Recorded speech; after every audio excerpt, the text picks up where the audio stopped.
in 1994, we got the movie Pulp Fiction. This movie is directed by Quentin Tarantino, and this is a really, really good, amazing movie. And here's the thing.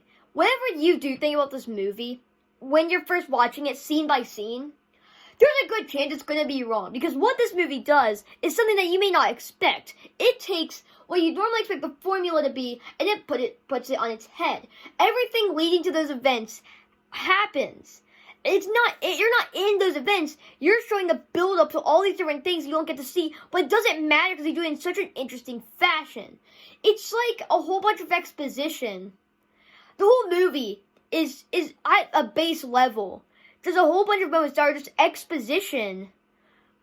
But Quentin Tarantino is able to put this on the screen in an interesting way. Is able to convey this in such a way that it makes it interesting, and he's able to make an entire hour and a half, almost 2 hours out of this. So that's how you know it's really good. And that's the movie we're going to talk about today. Because we open with our two people. We have Samuel L. Jackson with an afro. So that's how you know it's going to be good. It's going to get crazy, guys. So they go into this apartment, okay? And this is just one piece of the story. We'll figure out the other part later. But, so yeah, they go into this apartment. They end up shooting this guy. And Samuel L. Jackson ends up going this little verse, and then he shoots this guy. It's awesome, it's memorable, it's epic. But then we shift over to basically his sidekick, going on a date with this crime boss who's out of town, or going on a date with the daughter of this crime boss who's out of town, and maybe he's like, I like this girl a little bit. So then he's like, but what do I do? She's married, and it's a whole thing. But here's the thing: it's not actually about that.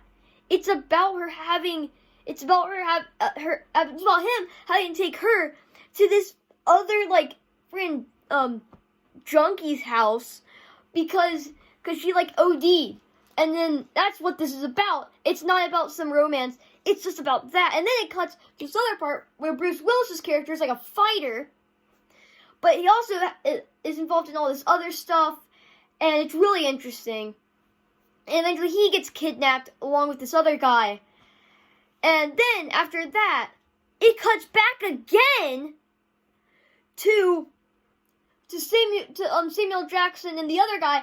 And this time, it cuts back to the same apartment from the beginning of the movie. And they shoot the guy, and then they take one of the other guys that's as a hostage from the back, kind of interrogate him and stuff. And then he ends up getting shot on accident because one of the guys that was being a little bit uncareful with their gun. So then they have to go to this other guy's house and just clean up this car before the other guy's wife gets back. And that's what that ends up being about. Not something else you might expect, but it just flips on its head. But here's the thing, this might seem boring, but it's just not. Because they do this so well. Everything that's been said about this movie has already been said, so why just not add on to it, you know? Because this movie is brilliant. It's kind of sad that's on any streaming services. I had to get the DVD copy of it, because you can't watch it anywhere, pretty much. I mean, it's not on any streaming services. So, yeah, that is Pulp Fiction. This movie is astonishing. This movie is astonishing. It's a massive accomplishment, and it's really good. It's not what you'd expect, but you're delighted by how you were wronged because it's such a good movie.